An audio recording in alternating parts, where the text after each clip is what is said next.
नमस्कार सभी बच्चों को। मैं आपका केमिस्ट्री टीचर गौरव त्यागी सर। O2N डिजिटल एजुकेशन में आपका स्वागत है। मैं आपके सामने लेकर के आया हूं class 10th chapter first lecture second. अब हम पढ़ेंगे बेटा आज रासायनिक अभिक्रिया की पहचान। पिछली बार हमने पढ़ा था परिवर्तन क्या होता है, भौतिक परिवर्तन क्या होता है, रासायनिक परिवर्तन क्या होता है। उसके बाद हमने पढ़ा था कि रासायनिक अभिक्रिया क्या होती है, और आज हम पढ़ेंगे रासायनिक अभिक्रिया की पहचान। तो बेटा मैंने आपको लास्ट क्लास में बताया था कि रासायनिक अभिक्रिया की हम निम्न 5 प्रकार से पहचान कर सकते हैं। रासायनिक अभिक्रिया को निम्न प्रेक्षणों द्वारा पहचाना जा सकता है। कौन कौन से? ताप में परिवर्तन, रंग में परिवर्तन, गैस का निकलना, अवस्था में परिवर्तन, और 5वां बेटा अवक्षेप का बनना। ठीक है, सबसे पहले हम पढ़ेंगे ताप में परिवर्तन। ताप में परिवर्तन जैसे बेटा कोयला है, कोयले के जलने से CO2 गैस की प्राप्ति होना, तो क्या हुआ? ताप में क्या हुआ बेटा? चेंज हुआ अचानक से। यही क्या है? ताप में परिवर्तन। दूसरा एग्जांपल ले सकते हो, एसिड होता है, उसमें आप एल्यूमिनियम के छोटे छोटे टुकड़े डाल दो। जैसे ही आप उसमें छोटे छोटे टुकड़े डालोगे ना, तो बेटा ऊष्मा का क्या हो जाएगा? उत्सर्जित होना स्टार्ट हो जाएगा, अर्थात ऊष्मा का उत्सर्जन होना। ठीक है, दूसरा हमने क्या पढ़ा था बेटा? रंग में परिवर्तन। किस में परिवर्तन? रंग में परिवर्तन। रंग का चेंज होना, जैसे चांदी का काला होना, चांदी का कैसा? काला होना। तांबे का हरा होना। दूसरा लोहे पर जंग लगने के बाद, लोहे पर जंग लगने के बाद भूरे रंग की परत चढ़ना। स्टार्टिंग में आप लोहा लेकर के आते हो बिल्कुल साफ, लेकिन आप देखते हो कुछ समय पश्चात जब वो नमी में आ जाता है, उस पर ऑक्सीजन की परत चढ़ जाती है, हाइड्रोजन ऑक्सीजन की, तो उस पर कैसे होती है? वो कैसे रंग की हो जाती है? उस पर भूरे रंग की परत। कौन से रंग की परत? भूरे रंग की परत चढ़ जाती है। अगला बेटा गैस का निकलना। किसका निकलना? फिर गैस का निकलना। गैस कैसे बेटा? भोजन के पाचन के पश्चात, भोजन के पाचन के पश्चात मल से आने वाली गैस की दुर्गंध, मल से आने वाली गैस की दुर्गंध, वो भी क्या है? एक गैस का ही निकलना। दूसरा बेटा H2SO4 है। जब आप H2SO4 में कौन सी डालोगे? जिंक की। H2SO4 में जब भी हम जिंक धातु डालते हैं, तो बेटा उससे कौन सी गैस निकलती है? आपकी हाइड्रोजन गैस उत्पन्न होती है। एग्जाम्पल के लिए बेटा ये हमारा H2SO4 है, और मैंने इसमें जिंक धातु डाल दिया, तो क्या बन गया? ZnSO4। और साथ में कौन सी गैस निकल गई? आपकी हाइड्रोजन गैस। तो ये जो हाइड्रोजन गैस निकल रही है ना, यही किसका एग्जाम्पल है? गैस के निकलने का, अर्थात रासायनिक अभिक्रिया के पहचान करने की विधि। अगला बेटा अवस्था में परिवर्तन। अवस्था में परिवर्तन कैसे? जल का बनना। किसका बनना? जल का। हमने क्या लिया बेटा? हाइड्रोजन ली। कौन से स्टेट में होती है हाइड्रोजन? गैसेज स्टेट में। ऑक्सीजन ली,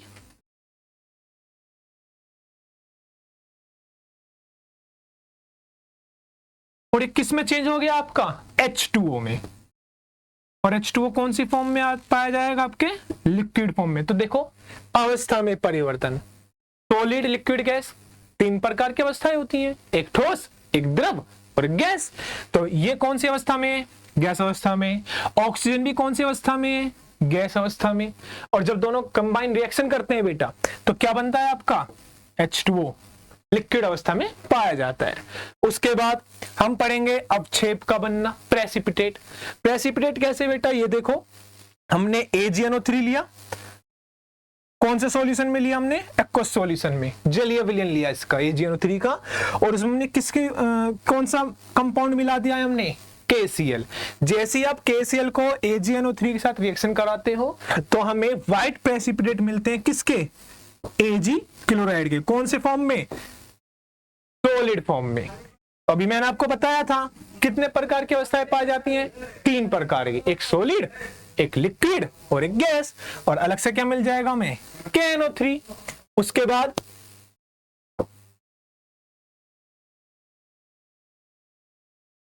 बात आती है कि अभिकारक क्या होता है। अभिकारक तो बेटा किसी भी रासायनिक अभिक्रिया में भाग लेने वाले पदार्थों की संख्या, भाग लेने वाले पदार्थों की संख्या को हम क्या कहते हैं? अभिकारक कहते हैं। कौन सी संख्या को? भाग लेने वाले। एग्जाम्पल के लिए हमने लिया है A + B, A + B arrow C + D, और यह रासायनिक समीकरण में तीर के किस ओर लिखे जाते हैं? बाई तरफ लिखे जाते हैं। यह रासायनिक समीकरण में तीर के किस तरफ लिखे जाएंगे? बाई तरफ या बाई ओर लिखे जाते हैं। यह बात हमेशा याद रखनी है आपको, ठीक है। A + B arrow C + D। तो यहां पर जो A + B है, यहां पर A और B ये दोनों क्या है आपके? अभिकारक हैं। फिर सर उत्पाद क्या होते हैं? तो उत्पाद बेटा उत्पाद हो जाएंगे जो बनने वाले पदार्थों की संख्या है। कौन सी संख्या? बनने वाले। रासायनिक अभिक्रिया में बनने वाले पदार्थों की संख्या को क्या कहते हैं? हम उत्पाद कहते हैं। सेम एग्जांपल आप ये ले लो, बनने वाले पदार्थों की संख्या क्या कहलाती है? आपका उत्पाद कहलाता है। सेम एग्जांपल हमने A + B arrow C + D लिया। अब यह तीर के, यह इस तीर के किस तरफ लिखे गए हैं? दाईं तरफ लिखे गए हैं। तो C और D ये दोनों क्या है आपके? उत्पाद हैं। पॉइंट क्लियर हो गया? रासायनिक अभिक्रिया में बनने वाले पदार्थों की संख्या को हम क्या कहेंगे? उत्पाद कहेंगे। भाग लेने वाले पदार्थों की संख्या को क्या कहेंगे? अभिकारक कहेंगे। और यह तीर के या तो दाईं तरफ लिखे जाएंगे या बाईं तरफ। दाईं तरफ कौन लिखे जाएंगे? उत्पाद। बाईं तरफ कौन लिखे जाएंगे? आपके अभिकारक। फिर नेक्स्ट क्या आता है? तो सर रासायनिक समीकरण क्या है? सर आप रासायनिक समीकरण का नाम बार बार ले रहे हैं, रासायनिक समीकरण क्या है? तो किसी भी रासायनिक अभिक्रिया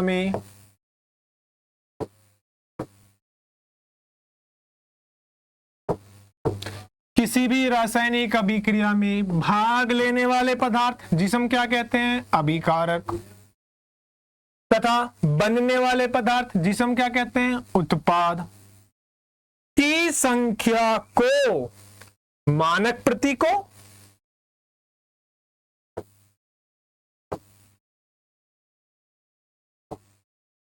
प्रतीकों तथा सूत्रों द्वारा प्रदर्शित करना ही क्या कहलाता है? आपका रासायनिक समीकरण कहलाता है। समझ में आया?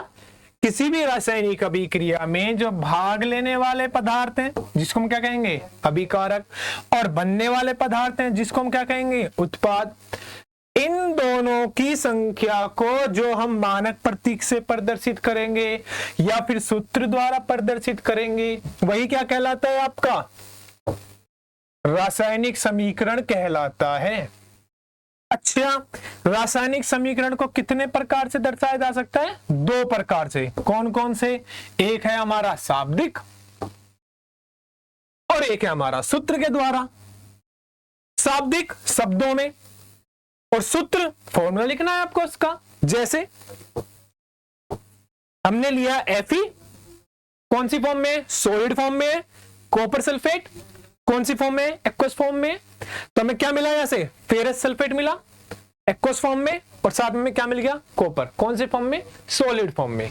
तो एक तो हमने इसे शाब्दिक रूप से लिख रखा है और दूसरा हम सूत्र के द्वारा। अब ये कौन सा है सर? ये शाब्दिक रूप है या सूत्र है? तो बेटा ये हमने रासायनिक सूत्र और प्रतीकों द्वारा लिखा है। ये इसका प्रतीक है कॉपर का, और ये क्या? रासायनिक सूत्र है। शब्दों में भैया इसे क्या लिखोगे? आयरन।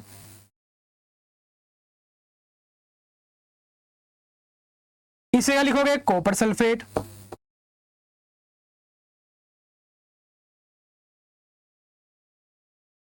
तो शब्दों में लिख रहे हो नहीं लिख रहे हो? सेम इसे क्या लिखोगे? Ferrous sulphate.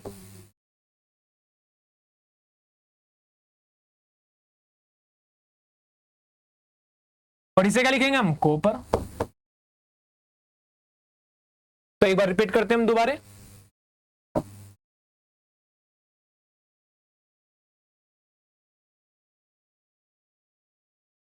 सबसे पहले हमने पढ़ा कि सर रासायनिक अभिक्रिया की पहचान कितने प्रकार से होती है? 5 प्रकार से। कौन कौन से?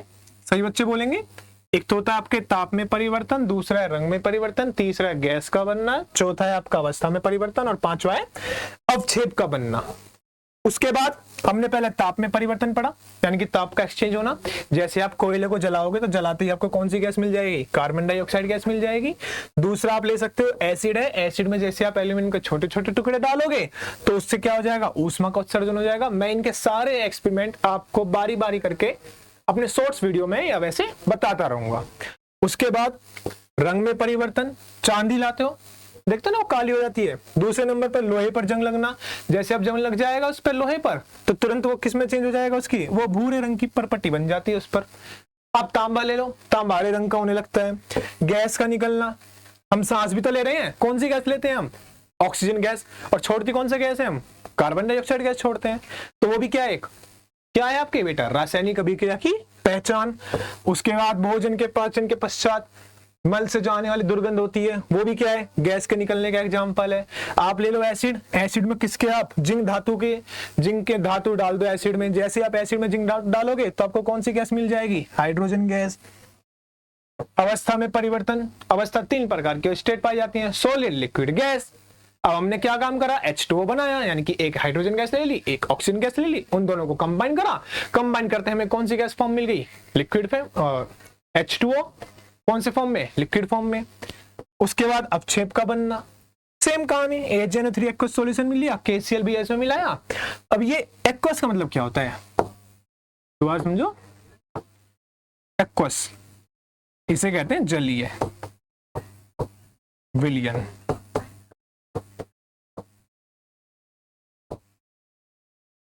जैसे हमने KOH लिया और KOH की ना छोटी छोटी गोली आएंगी, उसे आप किस में मिला दो? जल में मिला दो।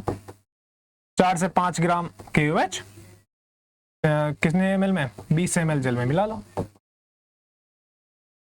20 ml ले लो 20 से 25 ml जल ले लो, उसमें 4 से 5 ग्राम KOH की गोली मिला लो, तो वो एक्वस सॉल्यूशन बन जाएगा KOH का। अच्छा आगे आ जाओ।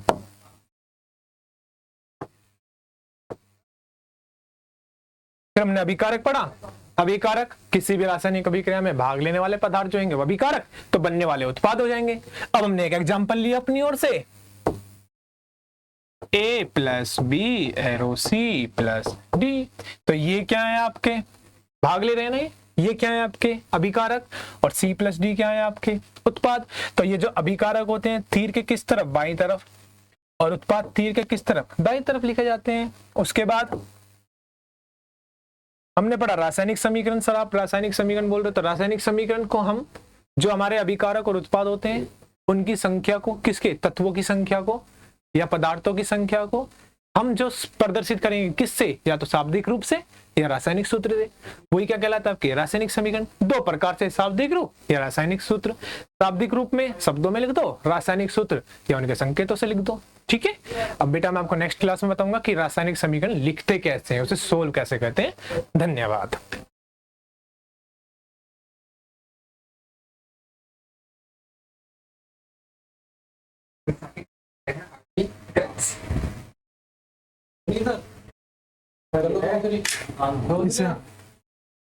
इसे तो बंद कर दो, चलन दो, दूसरी बनाओगे अलग।